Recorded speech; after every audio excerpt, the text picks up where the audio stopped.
Welcome to Property Addicts Australia, your home for everything property investing. Get an insider's view of what really works when building a portfolio. Learn how to avoid the common mistakes, plus get all the tips and tricks from the property investing experts Sana and Mona Ali. Join us to learn from the experts and set yourself up for long-term success in property investing. Proudly powered by propertytwins.com.au.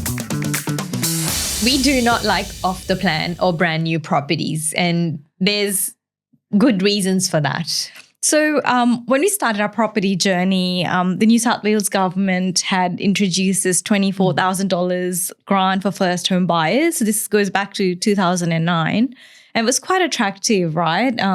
So we went and put deposits, initial deposits, fortunately, with a cooling off towards two off-the-plan apartments in Sydney. In Western Sydney. And it felt good.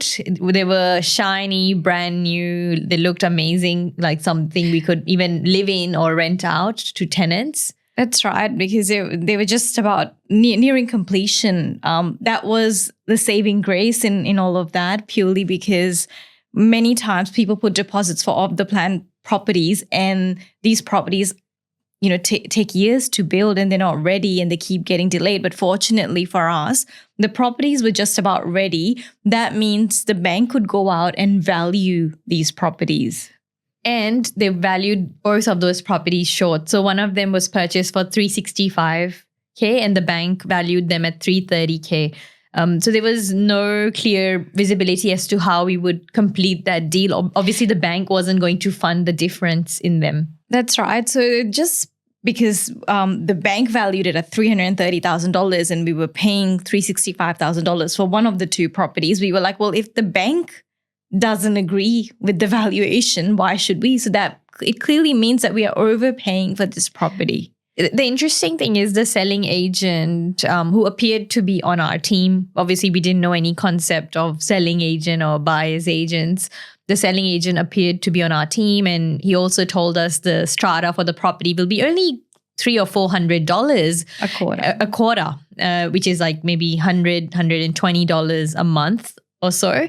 And when we did our numbers, it looked pretty attractive, and both properties were in very high density complexes.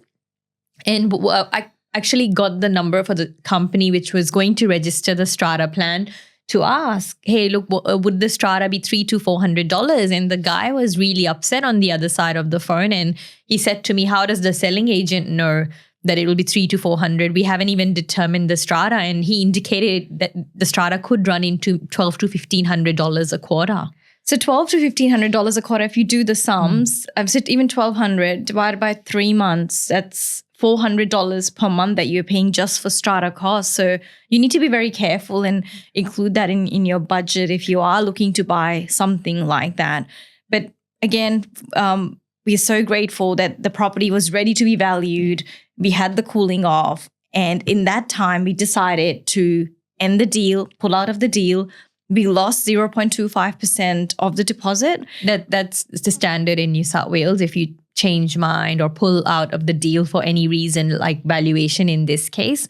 But it felt like a big lesson because, when you're a first-time property buyer, as a home buyer or a first-time investor, every dollar counts.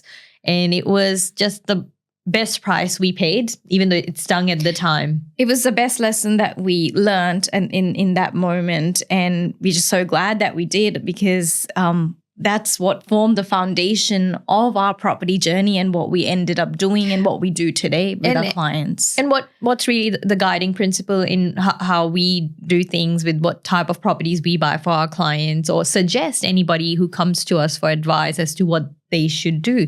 And time to time, we do run into people who might have unknowingly registered for that brand new property and not knowing the costs involved. And in most instances where you do put a deposit down for a brand new property, you may not be fortunate enough to have a finance clause or a finance clause or a cooling off, because often these properties are months, if not years, until they'll be built. And the bank cannot value a property until you're close to completion. So we were fortunate that we were able to get the valuation done, and the banks say it can't be valued. And let me tell you, it's an extremely stressful period when you are in a cooling off, you're running against time, you're doing your strata checks, you're doing your building checks and finance. It's pretty stressful period. And lucky for us, within those 10 days, we could walk away from those deals.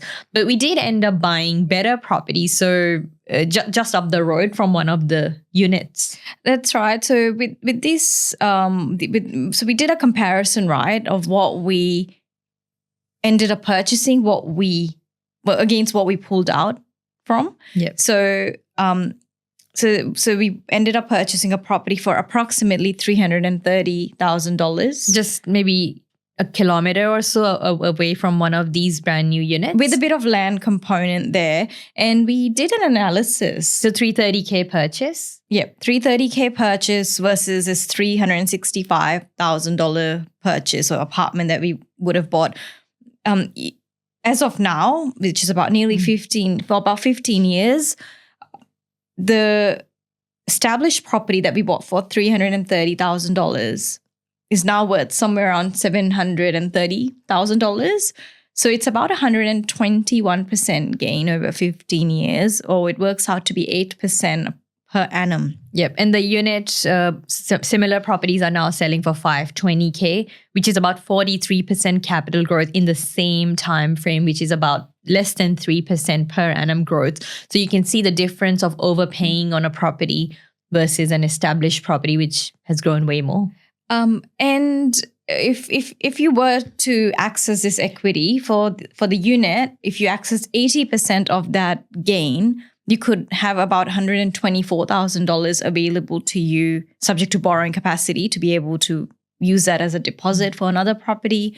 Whereas for the established property, it's about $380,000 that you could access. The difference one makes versus the other is that with the $124,000, you could fund a $500K property, whereas from the $380,000, you could fund a $1.5 million property portfolio. So it's all compounding. Yeah, so a $500K property grows 10%, you make $50,000, but a $1.5 mil property grows, you make $150K, and it's ever compounding and ever growing. So the starting point of your property journey is so important, where you're starting out. So because overpaying for a property which may not grow for a very long time or stay stagnant, you won't be able to progress. Because, we often have seen clients who've come to us post purchasing these properties, and they've, in many circumstances, purchased them at the peak of the market from someone who disguised to be working for them to help them build that portfolio. And maybe even 6-7 years later, the property's done nothing. There's been no growth. They have not been able to expand that portfolio, and they're stuck.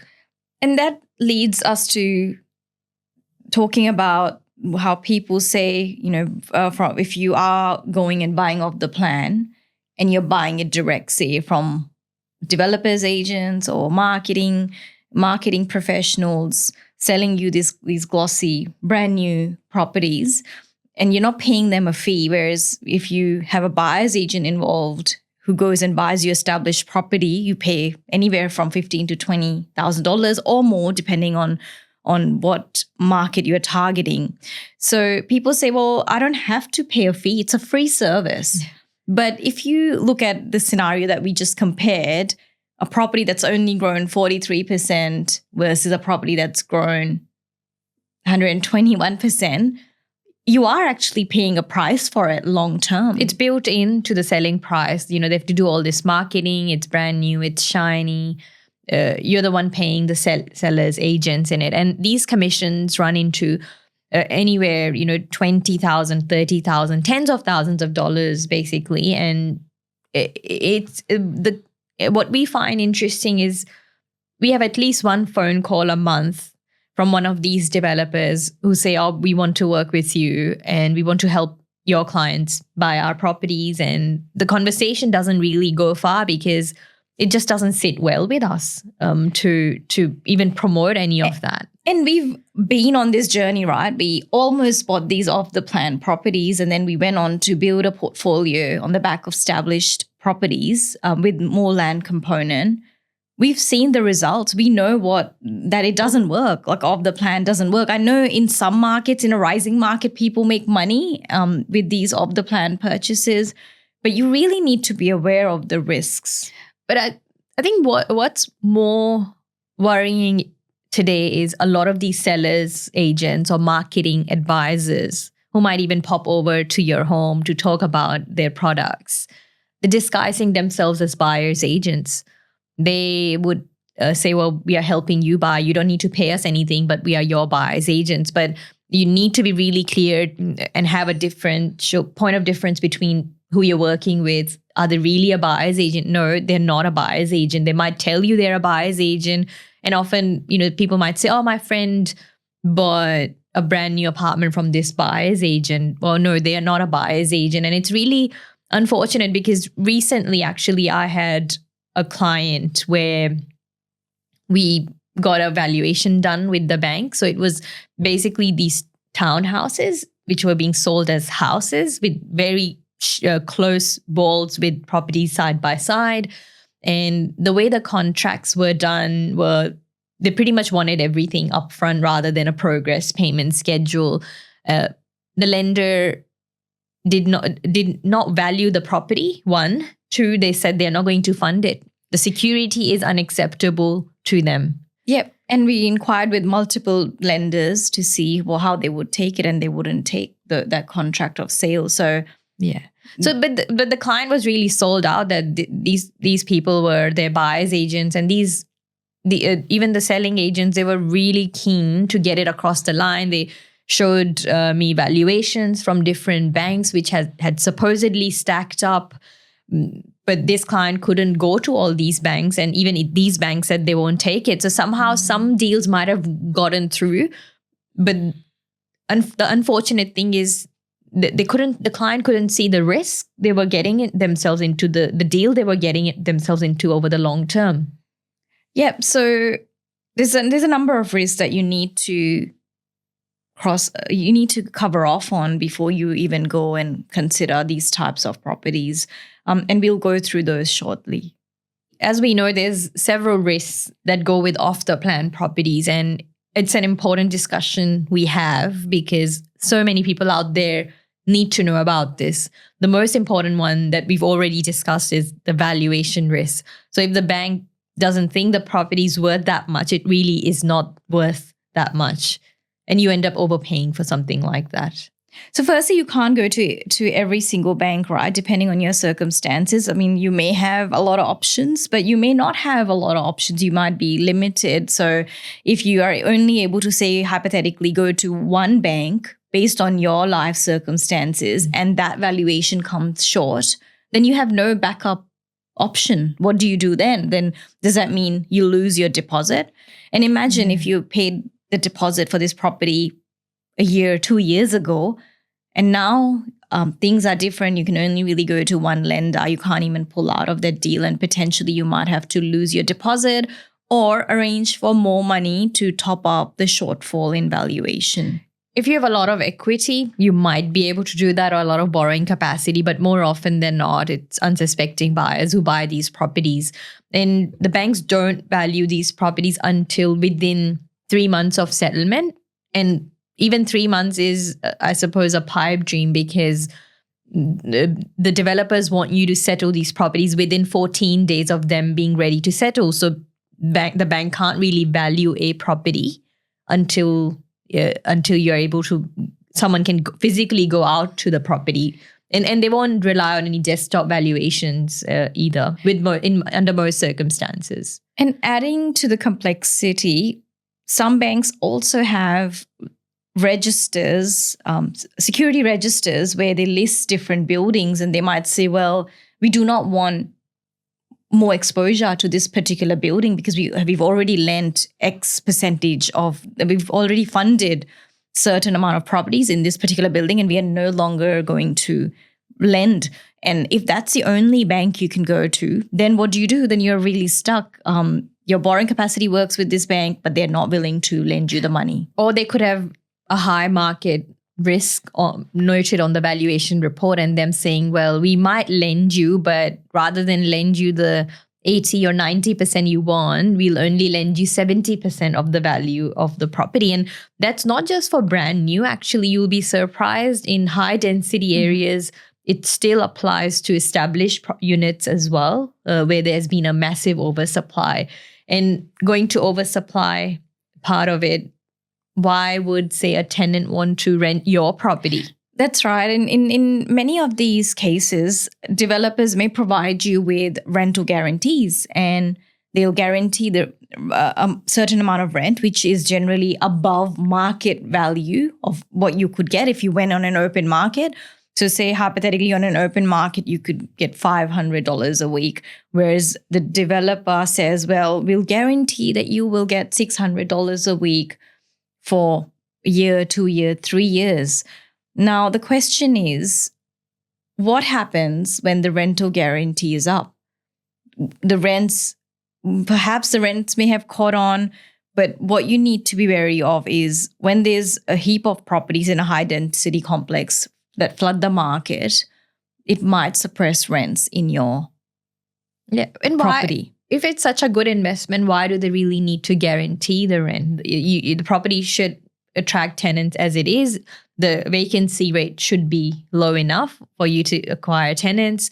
And really, if they're building heaps of more units or even house and land packages in that area, a tenant has the choice to pick one up the road, a brand new one, a newer one, or even when you come to sell, why would someone buy your property versus one up the road? And they're probably being sold the same dream of that brand new property. And most people want to gain when they invest, right? Whether they're buying their home or they're investing in a property, they want to have capital growth down the track so they could add to their wealth.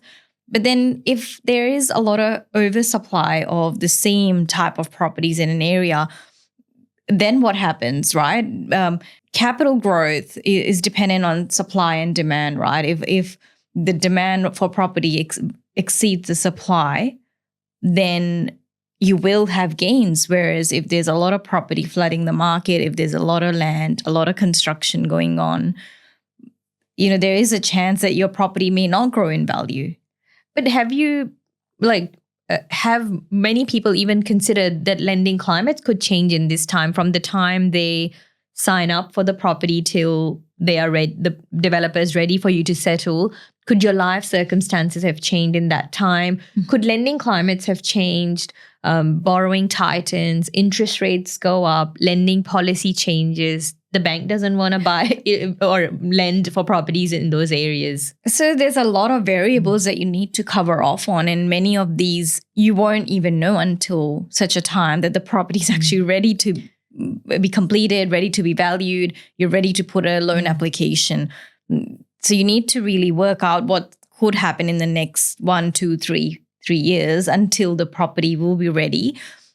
And some of these, you can't preempt. Yeah, well, at the height of the Sydney boom in the 2013 to 2017 or time frame, there were news articles where people had put deposits on a $600K apartment where they'd put 10% deposit, which is $60,000. And for some reason, the developer was no longer able to settle. And in that same time, there were properties worth $800,000. $600K turned into $800K established properties. Yes, that happens in a rising market, and that's what happened. And these people were being returned their deposits because the developer couldn't deliver on their promise. 60 grand, and they've lost 200K in capital growth. They can't even get into a same like-for-like property anymore. So the cash lost value, right? It wasn't a real investment that they made. They put a deposit down. Nothing existed in return for that. It's not an asset. You're really pretty much giving the money to a developer just as, just to kickstart their project. Get funding for their project. I think also the challenge is, right, if you lose your job or grow your family, life circumstances changing, how would you fund that property? Because again, you can't get a formal approval until the property is ready. And I have seen clients who've come to us and they've registered a land this is, say, in Western Sydney, they might have registered in 2016, 2017, the land in, say, they paid 10% deposit, $50,000, and come time to settle, the lending climate significantly tightened up, and they could no longer service for that purchase. They've lost literally 10% deposit on these properties. They're not even getting that money back. I think it was that period, right, where people thought, oh, the Sydney market would keep rising, and that euphoria that goes with rising markets. And they thought, okay, now we'll put a deposit on a property. Unbeknownst to them, or to anybody for that matter, lending really tightened at Sydney's peak, right? Like lenders, APRA had extra regulations, and these people could no longer service for these properties. And many times people may not even check their borrowing capacity before they go and put these deposits. So that's the worst, right? That's ignorant, and I would say, unfortunately, irresponsible. But people don't get informed by the selling agent or developer. So if you're in those shoes and you are considering of the plan, then you must weigh up your risks. You must get your borrowing capacity determined. You must do all these things and be aware of the risks, especially the ones that we've discussed today, because it will put you in a better position should you decide to go down this path. Yeah. And then we've also seen clients where they might have bought an apartment at the height of the Sydney boom, like 2016, late 2016. In 2017, I had these clients, they put a deposit down in Western Sydney region in a high density complex, like hundreds of apartments in this complex. So this was around 2016, 2017. So that was really the peak of the Sydney market previously when we had the Sydney boom a couple of years ago.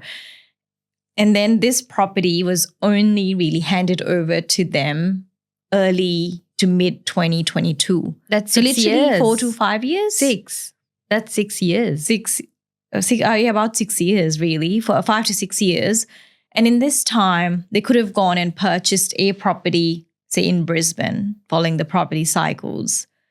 They would have they would have doubled their money. They would have spent half and doubled their money. So they could have bought 2 properties. And I was looking so these apartments are pretty much worth what they bought them for back in 2016, 2017. Nearly 8 years later, they're still worth what they did. And the strata costs would be around about $1,000 to $1,100 a quarter. So that's substantial, right? So I know people need a place to live, a place to call home, but you need to really weigh up, like at what stage in your life you're able to take that risk. But these clients were quite vulnerable as well, and they really got sold out, most likely on the shiny brochures, on the dream. And the dream is also the tax dream, right? We also often see people say, I want to save tax, so I'll buy brand new. And I've had clients, who bought off the plan. This was at the peak of the previous Brisbane boom in 2009, like a brand new off the plan townhouse in an area which is primarily houses. So they bought this townhouse, they sold it recently, not that long ago, like at least it took them 13 or 14 years to sell it, and it was in the negative for the good part of those 14 years. So they paid $360K. That was in 2009, which was peak of the Brisbane market in the last boom. And by 2020, that property was worth $250K. It's really unfortunate because we did some numbers and they could have built a multi-million-dollar portfolio had they not gotten into that property. Unfortunately, they could have bought 1,000 square meters block at that point in time in that same area. So again, hindsight is a beautiful thing. It's not your fault, but please educate yourself before you get into these deals. And often investors are sold the dream of depreciation, and that would have been the case in this scenario, buying this $360K townhouse. So by an investors club of sorts, and depreciation is great. Like it's a good tax benefit to have, but it's really icing on the cake, and that's how we have treated it as in our property portfolio. Our decisions aren't based on the depreciation one could get, or the numbers that we did for our own portfolio, depreciation was really icing on the cake. With depreciation, you need to be mindful that sure, you'll get the tax deduction. It's really a timing illusion. You'll get tax back for, say, a few years. Then when you come to selling the property, that depreciation gets taken off your cost base. So you might have bought a property for, say, $500,000. You've claimed $50,000 worth of depreciation over your ownership period. So your cost base really becomes $500,000 minus $50,000, which is $450,000. And effectively, you'd be paying capital gains tax on that $50K. Again, it's not as simplistic as this. I would suggest you sit down with your accountant and do the figures and get a good understanding of this, because it may not benefit you long term. And the biggest price you'd pay is actually potentially not having the same level of capital growth either. You'd get that tax benefit, but you won't really make the capital gains, which actually propels a property portfolio. That's what helps that leapfrog strategy to build a property portfolio. But unfortunately, conveniently, these things don't get a mention when you buy these properties. They don't tell you that you'll be paying tax when you come to selling that property. You might claim that benefit. You get sold that dream of saving tax, and which feels good.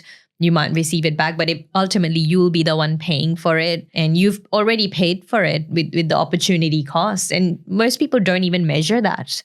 It's an intangible, right? It's an intangible. And now we discussed earlier in this episode about a scenario of established versus brand new. What we saw with the analysis we've done in our own portfolio, for someone who would have chosen an off-the-plan path, they would have been way behind. They would not have been able to expand their portfolio. Yeah, so please seek relevant credit, property, and tax advice before you put yourself in these sort of setups.